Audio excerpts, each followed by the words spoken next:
Porém, Jonas se levantou para fugir da presença do Senhor, para Tarsas. E descendo a Jope, achou um navio que ia para Tarsas. Pegou, pois, a sua passagem e desceu para dentro dele, para ir com eles para Tarsas, para longe da presença do Senhor. Jonas 1:3. Nós adoramos. É isso que nós fazemos, erguer nossos olhos para adorar o nosso Deus.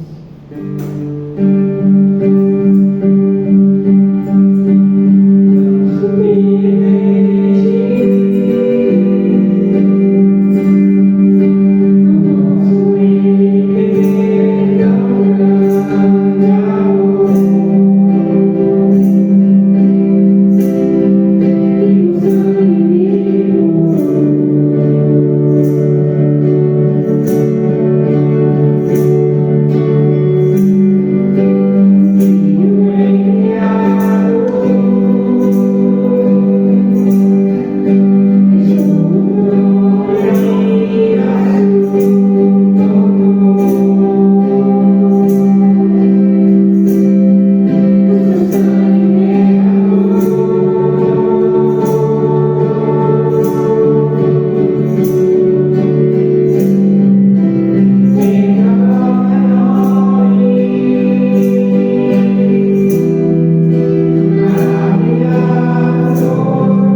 fazer isso de coração, então que o Senhor possa receber essas ofertas, esses dízimos, ó Pai, para o sustento da tua casa. Assim que nós oramos, ó Pai, te pedimos, te rogamos por uma semana abençoada, em nome de Jesus. Amém. Vamos podem se sentar.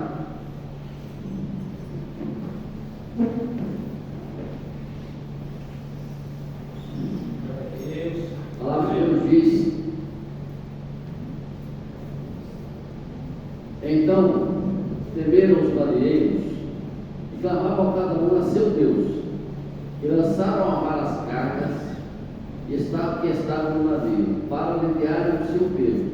Jonas, porém, desceu o porão do navio e, tendo-se deitado, dormia um profundo sono. Jonas 1. Amém. Eu quero nessa noite, nosso momento de intercessão, orar pelo irmão Gerson, pela irmã Sônia, pastor Gerson, missionária Sônia, são os nossos missionários ali no Brasil. Como disse anteriormente, eles vão voltar para o campo missionário mesmo, sem nenhum apoio oficial. Geronte fez um pedido à igreja, no culto, de jubilamento.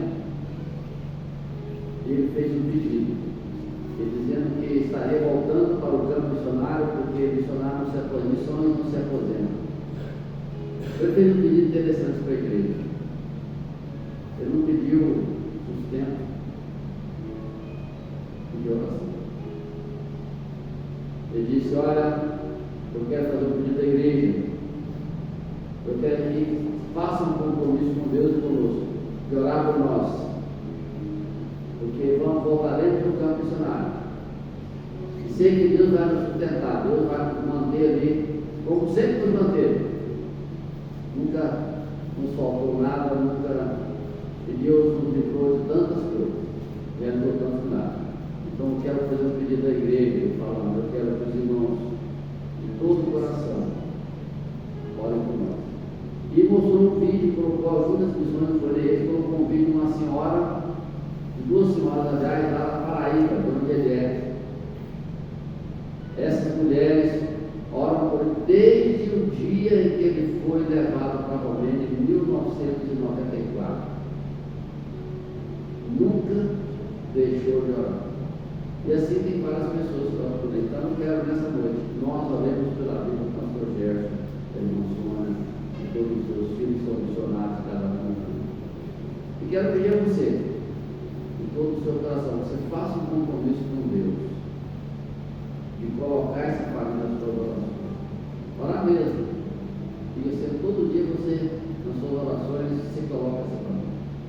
Estão retornando também lá para João Pessoa, e de lá vão para a Romênia, que é a família da esposa dele, da irmã Sônia de lá, então vai passar segunda e terça família, quarta volta no definitivo. Então nessa noite eu quero, nós oremos por ele. Eu gostaria que duas pessoas, dois, irmão, irmã, quem sentiu o desejo no coração, vai orar por esses missionários, vai se colocar em cara e depois eu vou orar. E a nossa oração hoje, nessa noite, é por essa família. Quem sentiu o desejo, se levante e ora.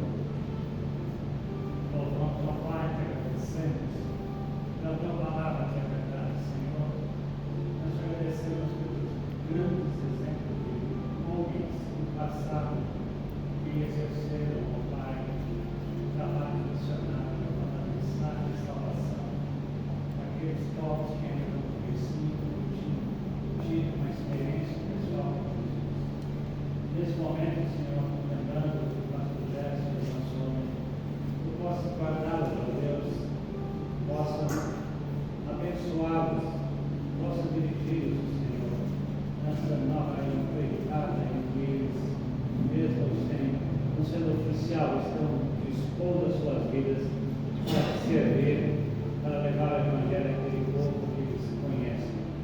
Nós te agradecemos pela vida deles, Senhor, que tens guardado, sustentado, dirigido, e eles são gratos a Ti, Senhor, tanto que também a seus filhos estão envolvidos nesta obra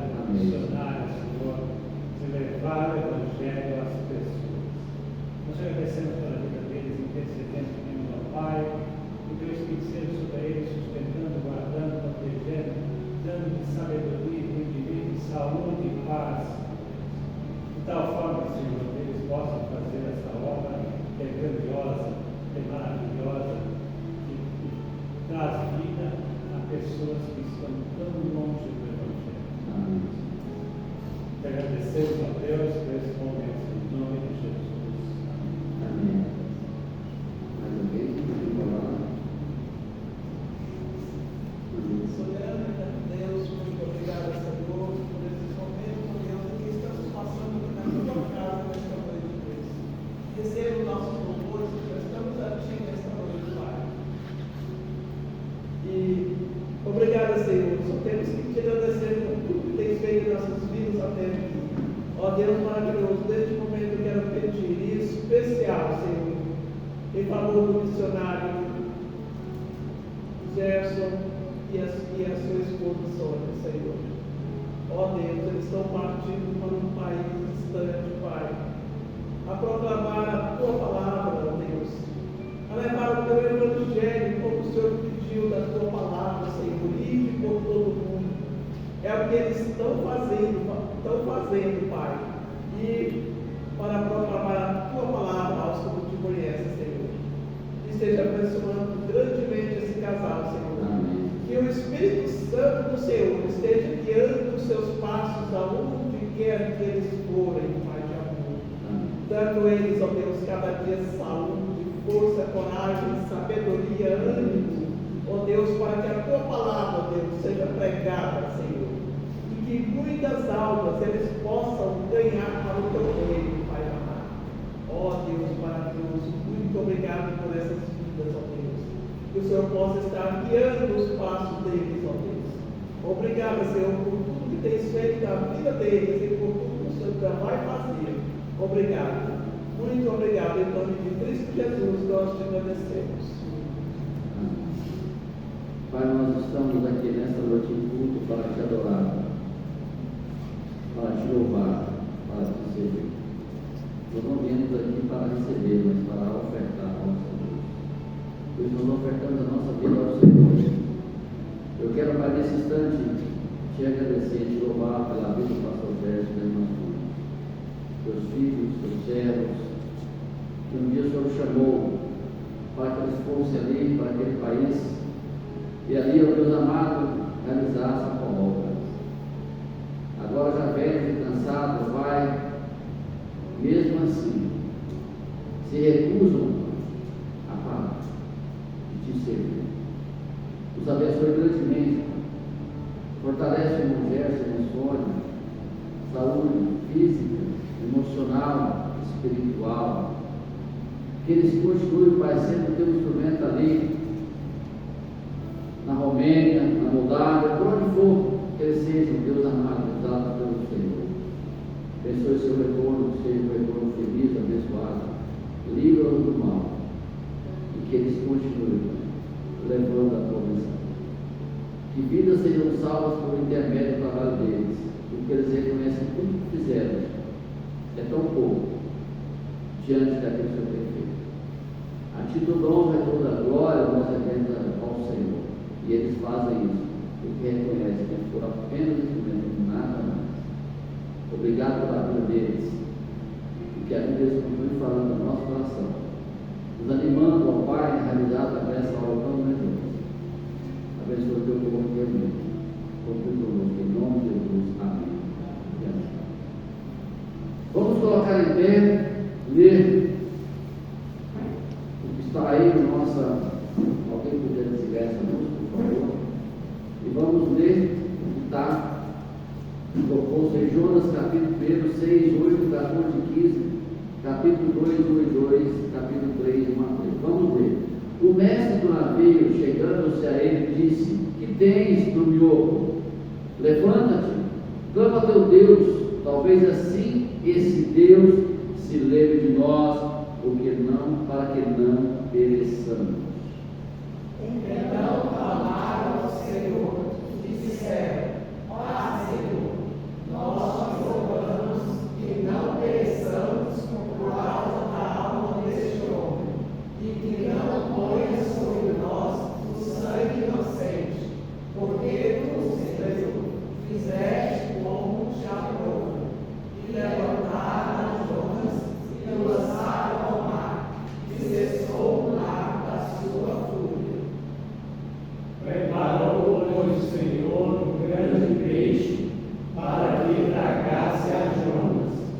E esteve Jonas 3 dias e 3 noites nas entranhas do peixe.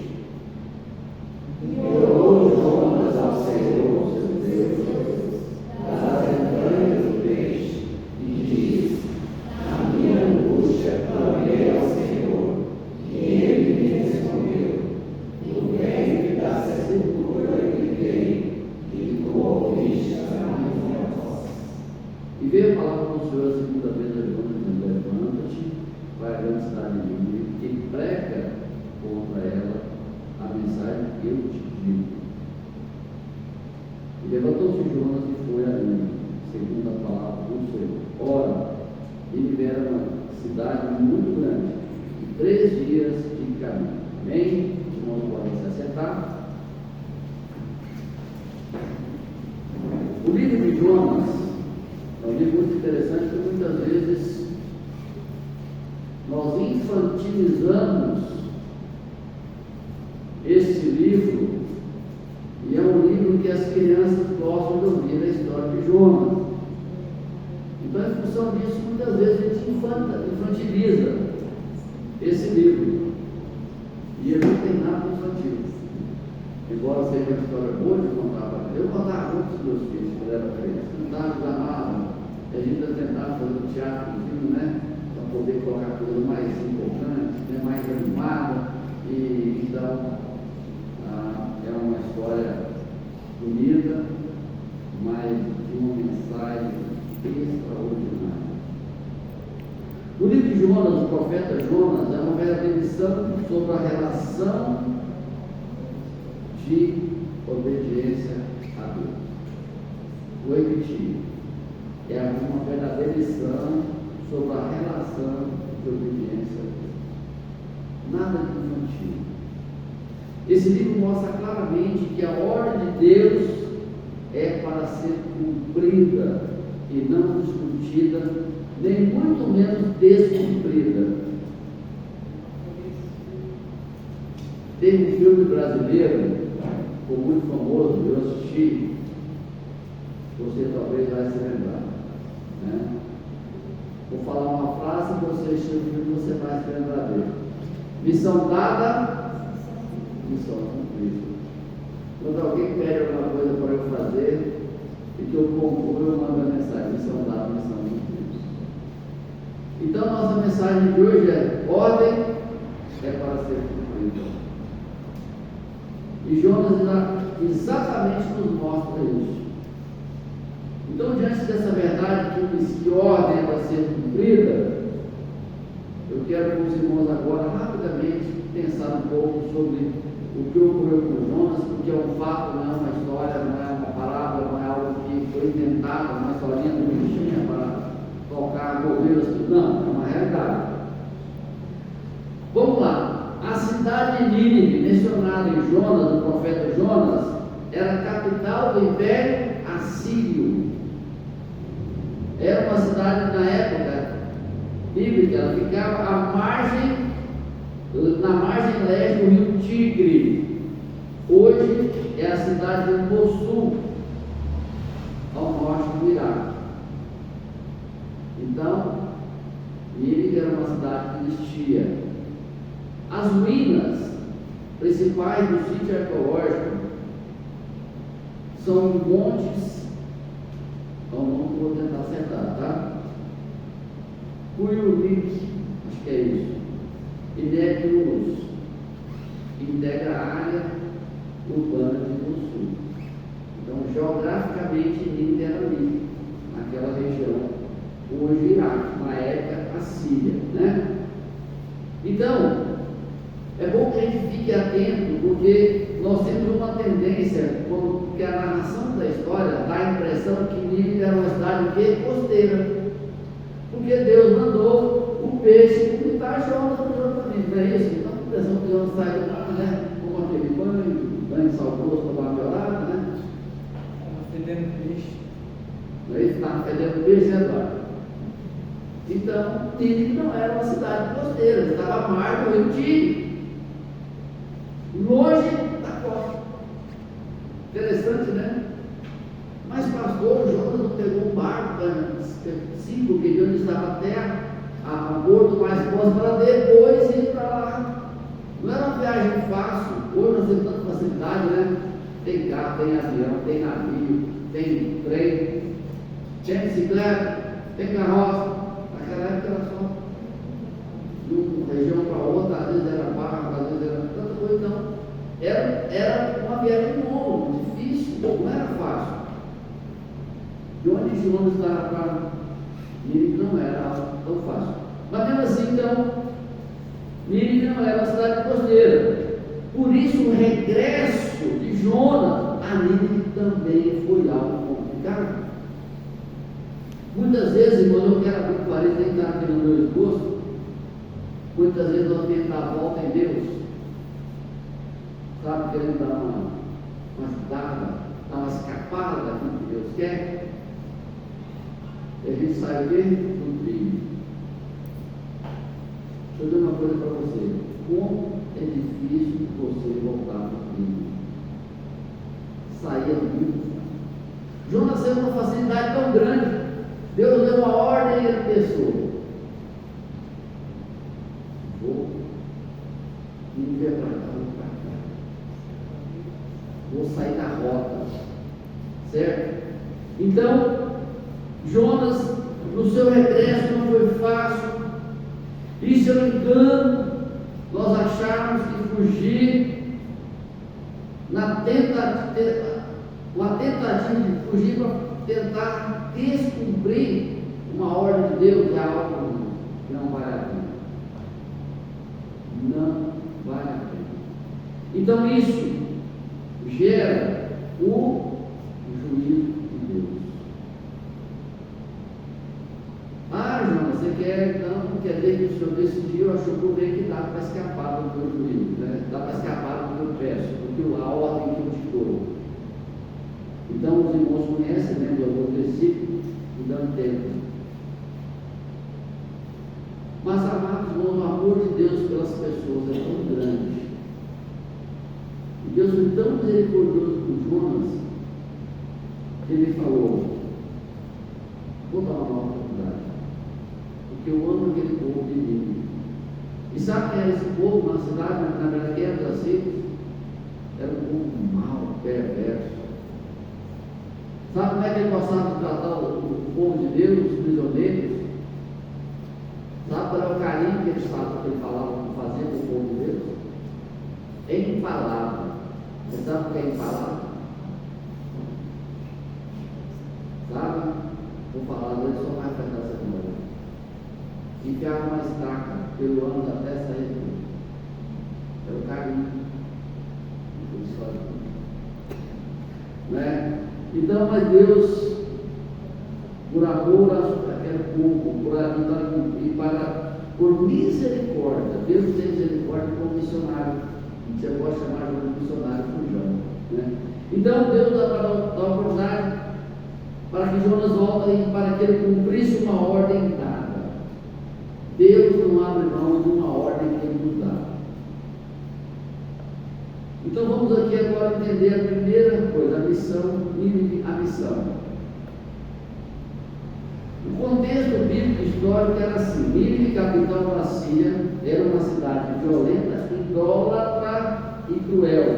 Está em Naum 3, 1 a 4. Ela foi fundada, segundo está narrado em Gênesis capítulo 10, eu não vou ler para a gente, porque nós temos ceia. Gênesis capítulo 10, 12. Ela foi fundada por Nimrod, que é descendente de quem?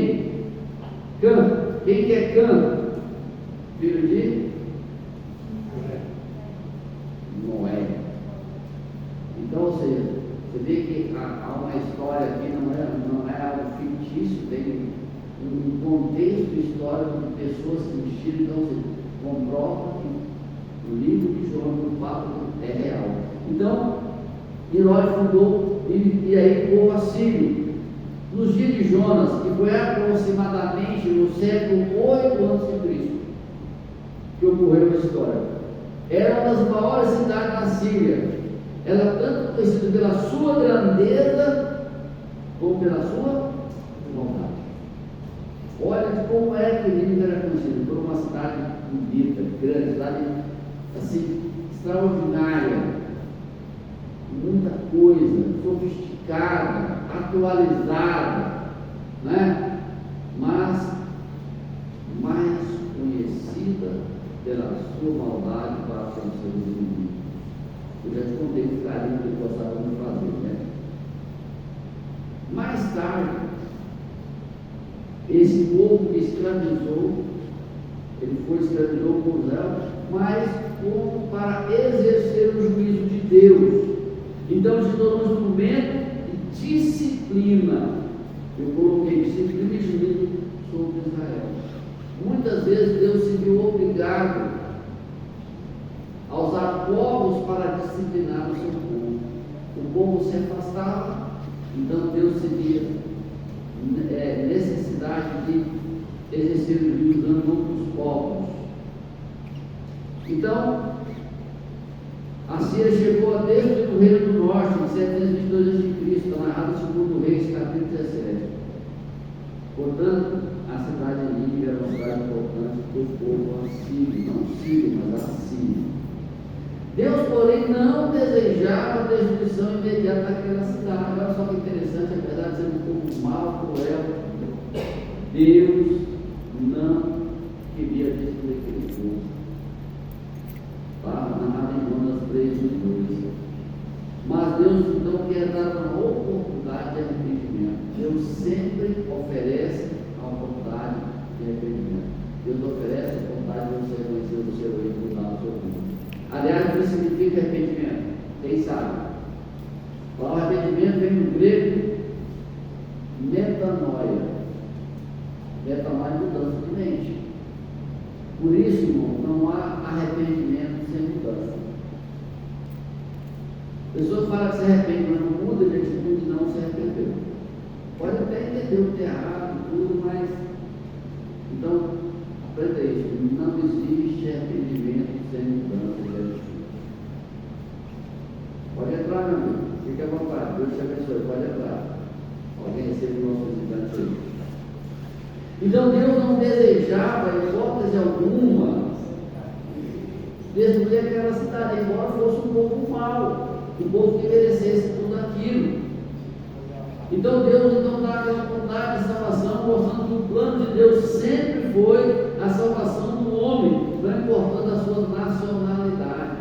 Eu quero aqui fazer uma parêntese, e muito interessante, que muitas vezes nós nos equivocamos com o povo de Israel. Amados, o povo de Israel foi escolhido para ser instrumento de Deus para levar a salvação a todos os povos. O Deus de Israel é o Deus Todo-Poderoso, mas o povo de Israel foi escolhido para levar esse Deus a todos os povos. O judeu acha que Deus já é Jeová é só Deus. Não. Deus separou um povo para que o amor de Deus fosse transmitido a todas as nações, e aqui está a prova. Deus queria salvar aquele povo mau. Assim como Deus quer salvar todos os homens que são maus. Então não importa a nacionalidade. Olha o que Ezequiel 33:11 diz. Disse-lhes: tão certo quanto eu vivo, como eu vivo, diz o Senhor, não tem prazer na morte do perverso. Deus tem aquele indicativo que agora eu vivo, agora eu vou matar ele por tudo. Não. Deus não tem prazer na morte do perverso. Mas que o perverso se converta do seu caminho e viva. Convertei os vossos maus caminhos, pois porque a vez de morrer, ó casa de Israel. Meus amados, Deus tem prazer na morte do justo. Por que Deus tem prazer na morte do justo? Deus do justo morre, vai para onde? Para o céu. E o ímpio, quando morre, vai para onde? Para o inferno. Então Deus não tem prazer na morte do pecador, na morte do ímpio. Deus não tem. Muito pelo contrário, Deus ama tanto que Ele mandou Jesus, o seu Filho, morrer na cruz para que o quê? Para que nós fôssemos salvos. Olha que coisa extraordinária, o amor de Deus é tremendo. Por isso Deus chama Jonas, vai até a cidade de Nínive. Interessante que a pregação de Jonas foi uma pregação mais estranha que você pode imaginar. Um sermão curto e sermão de juízo que ninguém gosta de pregar. Ainda em 40 dias, essa cidade será destruída. Olha que mensagem bonita. Não é? Mensagem antipática. Quem quer ouvir uma mensagem que fala para você, pecador? Você merece ir para o inferno. Quem quer ouvir isso? Eu não quero. Quem aqui quer? Ninguém quer. Eu quero mais ou menos isso. Olha que mensagem estranha. Mensagem muito direta, né? Tinha que ser politicamente correto, né? Tivesse o pessoal conversar, trocar umas ideias aqui, né? A situação está boa. Jonas foi direto ao ponto. Uma situação estranha. Por que Jonas, então, falava essas coisas? Porque se houvesse arrependimento, Deus salvaria aquele povo mau. Eu não sei se você se entristece, eu me entristeço. Quando você vê injustiça, você vê uma pessoa sendo injustiçada por qualquer motivo que seja. Mas você fica feliz quando você vê que foi feita a justiça com alguém. Principalmente uma pessoa má. Muitas pessoas más, não é? Mas engraçado que, apesar da maldade daquele povo, Jonas sabia, porque Jonas conhecia Deus. Eu imagino que Jonas pensava assim: meu Deus é tão bom, é tão grandioso. Se esse povo se arrepender, Deus vai salvar. Esse povo merece salvação. E não merece, ninguém merece. Nem Jonas merece, nem o povo Deus merece. Então, ele sabia que Deus é misericordioso. E Deus deseja que todos se arrependam. Segundo Pedro 3,9 diz assim: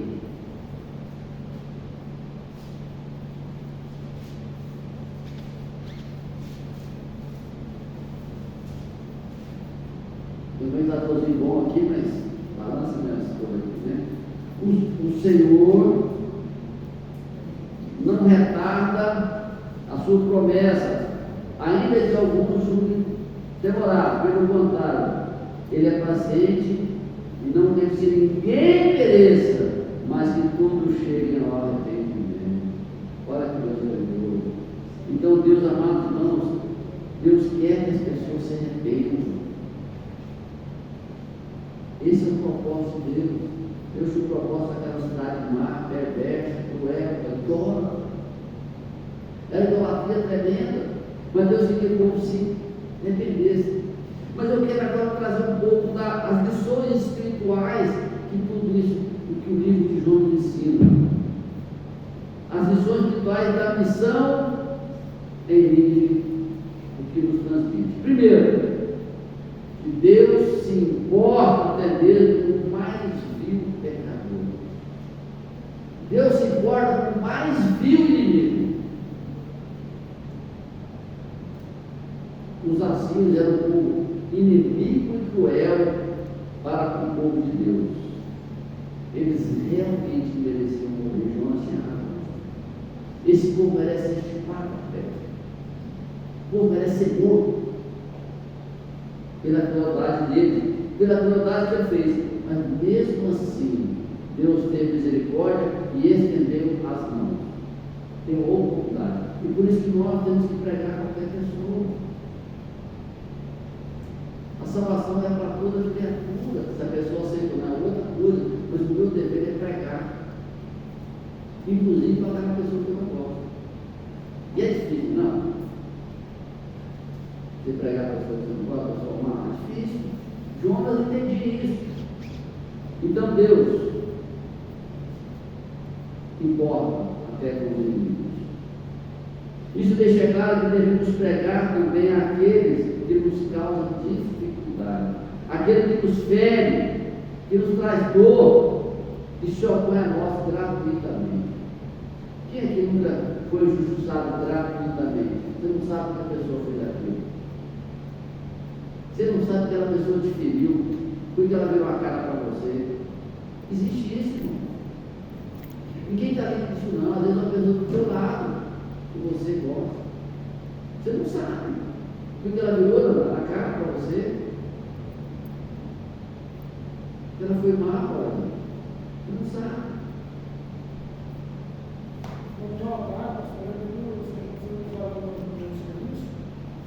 Na hora assim eu assustei. Eu falei, meu chefe, eu não errei nos falhas minhas, mas não foi tão necessário. Imagina falar o que ele falou comigo. E se eu pudesse me complicar, me ferrar. Pois é, irmão, não tem coisas que a gente não entende. Mas até essa pessoa é digna do amor de Deus. Aliás, não é digna do amor de Deus, mas Deus ama mesmo assim. Eu falei só mesmo, Deus tem misericórdia, Senhor. Deus tem misericórdia, é isso que a gente espera. Que essa pessoa seja transformada. Olha só no Mateus 5, 44 e 45 diz: eu, porém, olha o que Jesus disse, filho, olha só. Eu, porém, vos digo: odeie seus inimigos e ame seus amigos. Não, será que eu erro? Vou ler de novo aqui então. Eu, porém, vos digo: amai vossos inimigos e orai pelos que nos perseguem, para que nos torneis filhos do vosso Pai Celeste, porque Ele faz nascer o sol sobre maus e bons, e faz cair a chuva sobre justos e injustos. Olha só, Jesus deu uma tarefa difícil, porque amar as pessoas que estão do nosso lado, o trabalho de amar os filhos, a esposa, o esposo, os amigos, os irmãos, o trabalho é prazeroso. Agora, amar aquela pessoa que nos persegue ao tempo inteiro dentro do nosso mal, é muito difícil. Mas a primeira lição espiritual é essa: que Deus se importa com todos, até mesmo com o que a gente tem por inimigo. Deus não tem inimigo, né? É só o diabo. Segunda coisa que aprendemos com essa missão livre: que só o arrependimento verdadeiro move o coração de Deus. Tem gente que acha que pode enganar a Deus. Tem que ter certeza. Faz uma coisa errada e pede desculpa para Deus. Aí pede desculpa aqui, a gente pede perdão. Virou as costas para a vida toda. Ah, Senhor, tá. Virou as costas para a vida toda. Mas, como eu disse anteriormente, não existe arrependimento sem mudança. Às vezes tem pecado na nossa vida, como mágoa, por exemplo, é um pecado difícil de evitar. Às vezes demora. E quando parece que vai curar, a pessoa está outra cutucada, esse é o coração parte do. Nós temos que ter no nosso coração o desejo de perdoar. Tem um canto que eu gosto muito aqui, eu estava com o coração igual que eu coloquei na lista aí. Então, todo o coração do povo lá, obedecer. Nem se não consiga naquele momento, porque é difícil, você está magoado, você está ferido. Mas Senhor, tem que ter fora, eu preciso perdoar por nós. Não importa o que ele fez comigo. Porque imagina se Deus falasse assim: Túlio, eu vou esperar você mudar para te salvar. Eu não acredito. Ele me amou, me salvou do pecador. Mas Deus próprio salvou para conosco, tendo Cristo por nós, sendo nós ainda bonzinhos, transformados, não é isso? Essa é a questão. Então, o arrependimento é que move o coração de Deus, apesar de toda a crueldade e maldade daquele povo. Ninguém nega a maldade dos assírios, mas o arrependimento mudaria a sentença de morte. Havia uma sentença dada. Quando o juiz dá uma sentença, cara, tem que ser cumprida, não tem? Você pode até discutir em outra instância, mas tem que cumprir. Porque foi dada uma sentença. E sentença tem que ser cumprida. No militarismo, se dá uma ordem, o comandante dá ordem para o batalhão. O que o batalhão faz? Vamos pensar, vamos discutir o assunto. É esse que o batalhão faz? Não, chefe, vamos discutir o assunto. É isso? Não. O comandante deu ordem, a tropa sai para cumprir. Então, meus amados irmãos, mas o arrependimento aqui mudaria aquela sentença. Olha aqui que Jonas 3, 5 a 10 diz assim: Jonas foi, né, falou, e assim desde o maior até o menor houve um arrependimento sabe, clamou a Deus. Quando aquele povo se arrependeu, o coração de Deus foi movido. Ele diz: está anulada a sentença de morte desse povo. Está cancelado. Na instância maior, a última instância, no último tribunal, não há recurso, não há apelação. Então Deus anulou a sentença de morte, assim como Ele anula a nossa sentença. Porque existe uma sentença de morte para cada um de nós. Não sei se você sabe disso, vai ter uma sentença de morte que diz assim: porque todos pecaram e separados estão da glória de Deus. Porque o estado do pecado é a morte. Se ficasse daí, nós estávamos perdidos. Porque Deus já deu a sentença, já mandou executar. O estado do pecado é a morte, mas o que? O dom de Deus é a vida eterna. E como eu posso fazer isso, pastor? Como eu posso ganhar? Se confessarmos nossos pecados a Deus, Ele é fiel e justo para nos perdoar os pecados e nos purificar de toda justiça. Olha, amados irmãos, assim que funciona a coisa. A justiça de Deus diz assim: pecou, sentença, morte.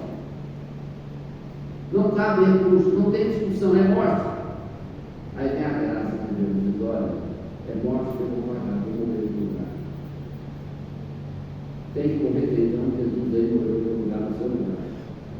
Então Jesus pagou o preço, pagou a sentença da nossa morte, morrendo por nós.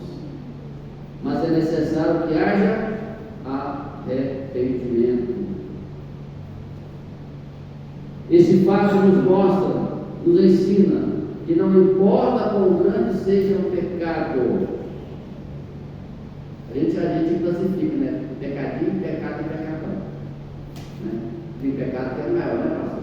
Não, tem pecado que é maior.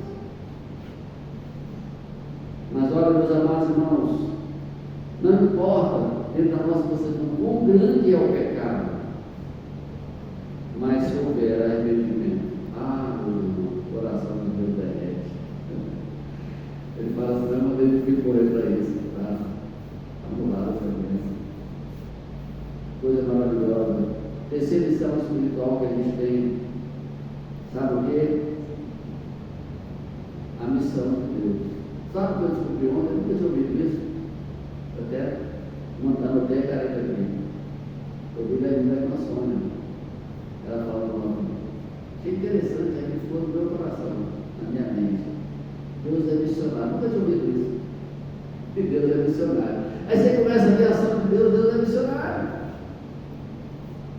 Só que Ele nos usa para isso. Mas missão, eu já tinha dito, missão está no coração de Deus. Eles percebem desde a criação, desde a Arca de Noé. O que é a Arca de Noé? Também uma historinha. É o que? Deus fazendo missões. Deus usando Noé para pregar arrependimento e salvação. Apesar de toda a relutância de Jonas em compartilhar a graça de Deus com aquela nação pecadora, cruel, Deus veio mostrar o seu caráter de amor e misericórdia para com aqueles que se arrependem. Dessa forma, hoje a igreja é chamada a ser missionária até os confins da terra, não levando em conta se esse ou aquele povo é mau ou bom. Para que o evangelho de Maria, o povo quer saber. Onde é que a pessoa quer saber de Deus? Dentro do lugar, não. Pensa que vai chegar com o evangelho: nossa, tem que ser bem, que bom. Solta até foguete. Normalmente a pessoa vai te receber bem olhando de lado. Porque vê tanto escândalo, né? Mas a ordem de Deus é expressa, é indiscutível. Qual foi a ordem? Mateus 28, 19. Toda a autoridade que foi dada no céu e na terra. Jesus evoca a maior autoridade do universo, aquela que ele discutiu. Então, nessa autoridade, ele vá onde você for, você tem o dever de fazer isso. Quarta coisa que nós aprendemos: a soberania e a misericórdia de Deus. Jó 42:2 diz assim: eu sei que podes todas as coisas, e nenhum dos teus planos pode ser. Vou repetir: eu sei que pode fazer todas as coisas, e nenhum dos teus planos pode ser. Por que eu estou dizendo isso? Porque quando Deus deu uma ordem para Jonas achou: estou fora, vou sair fora, vou sair francês, sair caladinho, não vou contar para ninguém. Fui lá no porto, comprou uma passagem para outra banda, né? Lá do contrário, ele teria que pegar um outro acesso a Nínive. Ele se esqueceu que Deus é soberano e que Deus é misericordioso. Desde os primeiros relatos bíblicos em Gênesis, a Bíblia mostra a soberania de Deus. E Jó entendeu e foi bem claro quando ele disse isso. Assim, amado, apesar da resistência de Jonas, que aos nossos olhos faz sentido. Eu entendo Jonas. Eu olho para Jonas não com um olhar de reprovação ou de juízo. Jonas pensou com o coração humano: por que esse povo tão mal vai ser salvo? Esse povo merece ser estipado da terra, merecia. Mas Jonas pensava assim, sabe? Eu entendo. O povo fazendo tanta maldade, tanta crueldade, não merecia salvação. Mas mesmo assim, o plano de Deus foi cumprido por intermédio do profeta Jonas, que teve que entender de uma forma mais dolorosa. Jonas é o único missionário que a gente conhece em toda a história da humanidade que cumpriu a sua missão 100% e ficou triste. A coisa que mais entristece o pastor do missionário, sabe o quê? É não ver pessoas sendo salvas, é ver igreja vazia, é ver pessoas indo para o inferno, ver pessoas se afastando da igreja, vendo a maldade. E Jonas pregou mensagem antipática, difícil, e aquelas pessoas foram salvas, porque o plano de Deus não pode ser descumprido. E sabe o que é interessante, irmãos? Quando Jonas entendeu que se arrepende, que pede perdão a Deus, que pede uma oportunidade que Deus dá, o retorno dele para ali foi muito mais difícil se ele tivesse sido direto, sabia disso? Não foi fácil, a gente acha que Jonas só foi jogado lá na praia do peixe, né? Levanta, sacode a coisa, dá volta você de volta. Não. Regresso difícil. Deus não enviou para Jonas, não. Não, José perdeu, eu vou começar aqui um avião, né? Um helicóptero, nem helicóptero daquela época, né? Eu vou arrumar para vocês chegar no nível todo poderoso, né? Todo bonitão, chegar, descer lá na praça, sentar na cidade com o helicóptero. Mas vou fazer feriado na cidade, já vai chegar tudo bem na foto, né? Teve um regresso difícil, tá? Porque eu tinha que entender que o Deus foi curado.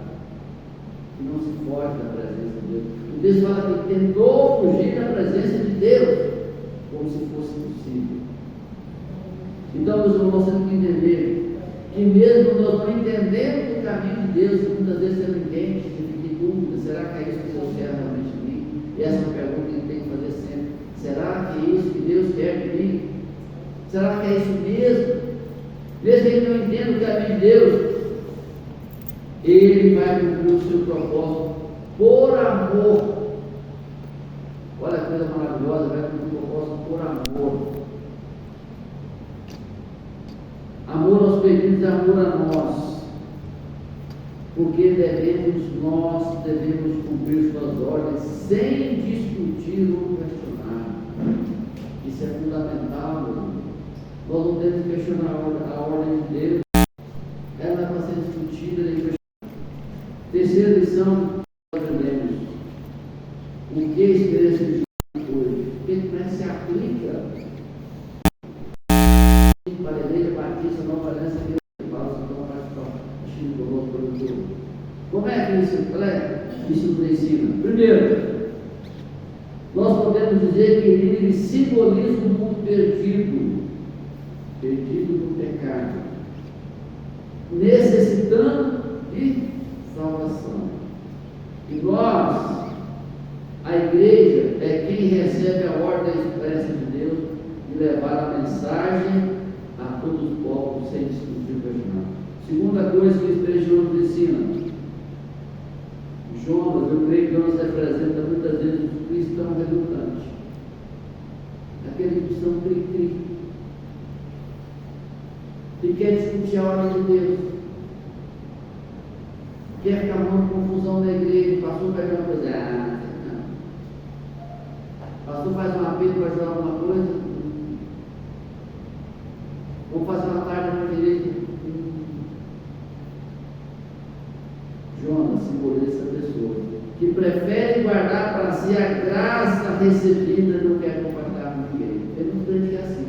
Vamos vir para a igreja, vamos trabalhar na igreja, vamos participar da igreja, mas sabe por quê?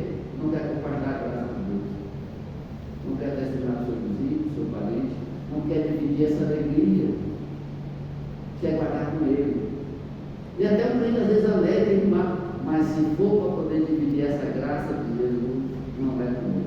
Fala, dá oferta, mas não compartilha a graça de Deus. O que Jonas fez, irmão? Jonas não quis compartilhar a graça do seu povo. Mas não se engane, pois a mensagem de Deus continua a mesma.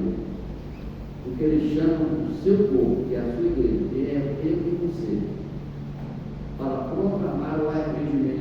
Em 40 dias a cidade vai ser destruída. Sabe por quê, irmãos? Porque a única esperança é Cristo. Mas Deus, não tendo em conta o nosso tempo de ignorância, ordena agora a todos os homens e em todo lugar que se arrependam. Portanto, tem determinado o dia em que a justiça há de julgar todo mundo, por meio do homem que testemunha. E disso deu certeza a todos, recitando Jesus dentro de nós. Essa é a mensagem, amado. Para encerrar a palavra dessa noite, a missão divina mostra que Deus é misericordioso, até com os piores pecadores, mas que o arrependimento pode mudar o destino de uma pessoa e até mesmo de uma nação. Portanto, igreja, sabe que nós é quem temos o privilégio e a responsabilidade de anunciar a Evangelho. Deus não delegou aos anjos que Deus delegou a nós, é privilégio. Nós somos privilegiados primeiro por ter sido salvos, não porque somos bonzinhos, porque somos bonitinhos. Sem exceção, amados irmãos, nós temos que anunciar sem exceção. Não importa se eu gosto daquela pessoa ou não. Não importa qual é a relação. Mas eu percebi. Você sabe por quê? Porque a ordem é para ser cumprida. E essa ordem já foi dada com muita clareza pelo nosso Senhor e Salvador Jesus Cristo. E eu termino perguntando: o que você está esperando para cumprir essa ordem? O quê? Que motivo você tem para não começar a cumprir? Quem impediu você? Quais são as amarras que tem impedido você de cumprir essa ordem? Sabe quem fez essas amarras? Você. Você que está tomando um bilhete para outro canto. Você não quer ir para ali, você quer ir para lá. Você sabe que Deus vai fazer algo que você não quer. Deus só vai aquela pessoa que você não gosta. Deus vai salvar aquele vizinho chato que você tem raiva dele.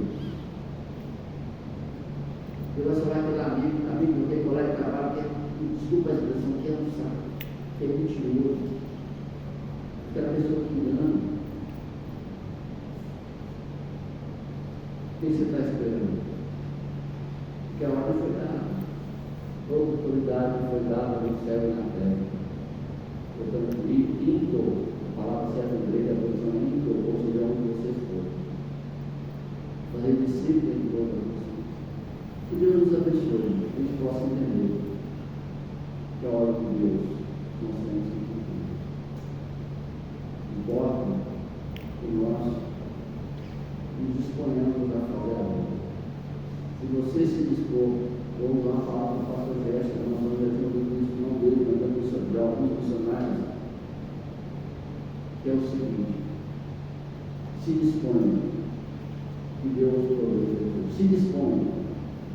Não espere recurso para você, não espere oportunidade, crie oportunidade. Que Deus nos abençoe. Deus abençoe a sua vida. Você entenda, você é muito precioso para Deus, mas aquela pessoa que você não gosta também é e precisa de salvação. Amém? Vamos orar, depois vamos celebrar a ceia. Vamos colocar em pé.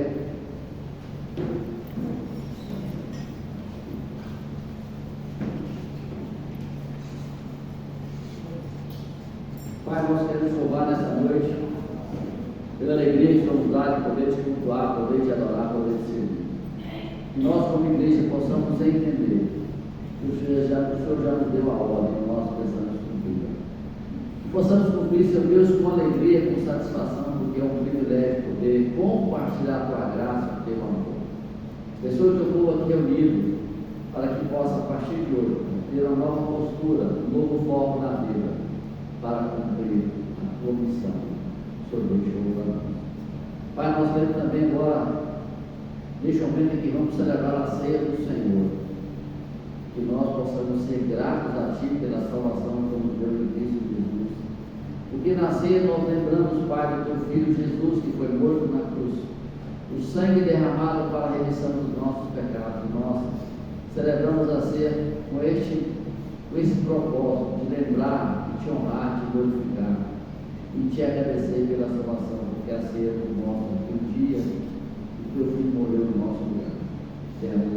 Nós queremos, ó Pai, celebrar a ceia com gratidão ao Senhor e em reconhecimento da salvação do teu Filho. Nós oramos em nome de Jesus. Amém. Todos podem se assentar, nós vamos agora celebrar a ceia do Senhor.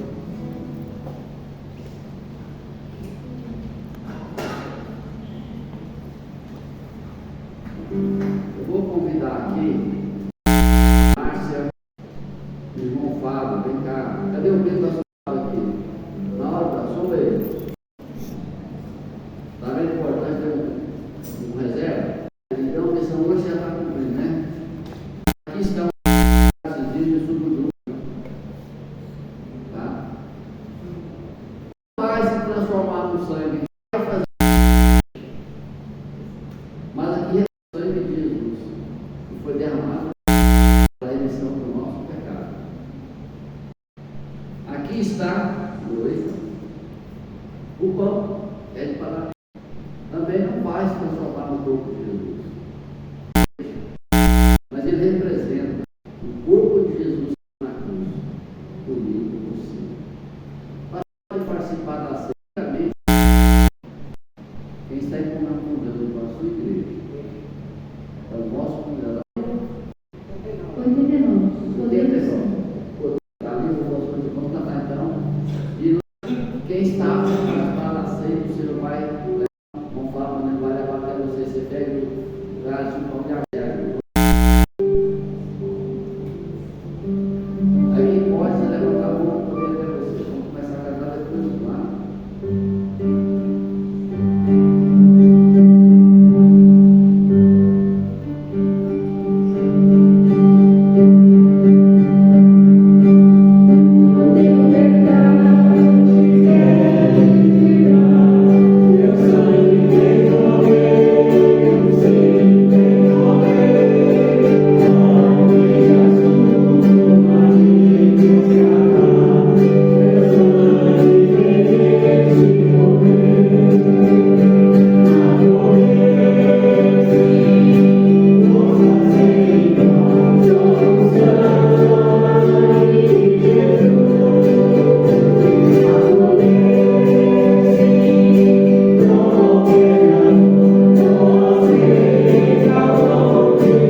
Todos receberam os elementos, receberam o pão e o vinho, todos, no fundo lá não tem ninguém, né? Então vamos, a palavra de Deus nos diz, amados irmãos, primeiro capítulo 1, Paulo, o apóstolo Paulo, orientando a igreja mais problemática do Novo Testamento, coisa da igreja terrível, né? Então Paulo diz assim, ensinando sobre a ceia, porque eu recebi do Senhor, o que também lhes entreguei.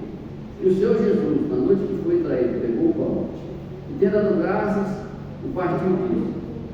Alguém não percebeu? Todos? Ok. E disse, isso é meu corpo que é dado por vocês. Façam isso em memória de mim. Do mesmo modo, depois da ceia, pegou também um cálice de cálice, a nova aliança no meu sangue. Façam isso todas as vezes que eu beberem em memória de mim. Porque todas as vezes que comer este pão e beber este cálice, vocês anunciam a morte do Senhor até que venha. Por isso, aquele que comeu o pão e bebeu o cálice do Senhor, dignamente é réu do corpo e do sangue do Senhor. E cada um examina a si mesmo, assim como o pão e o cálice, pois quem come e bebe, se encher do corpo, come e bebe para o juízo de si. Vou pedir, quando amar, ore, assim a Deus pelo pão, depois vamos seguir.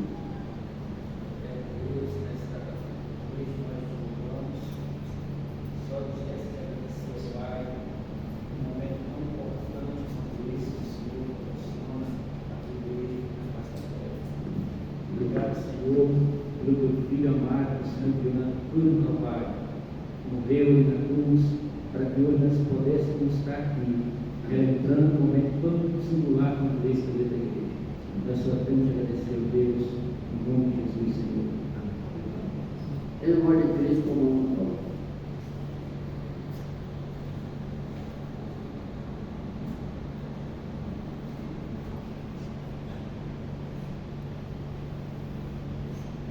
Do mesmo modo, depois da ceia, pegou também um cálice, este cálice é a nova aliança do meu sangue. Façam isso às vezes que eu vejo em memória de mim.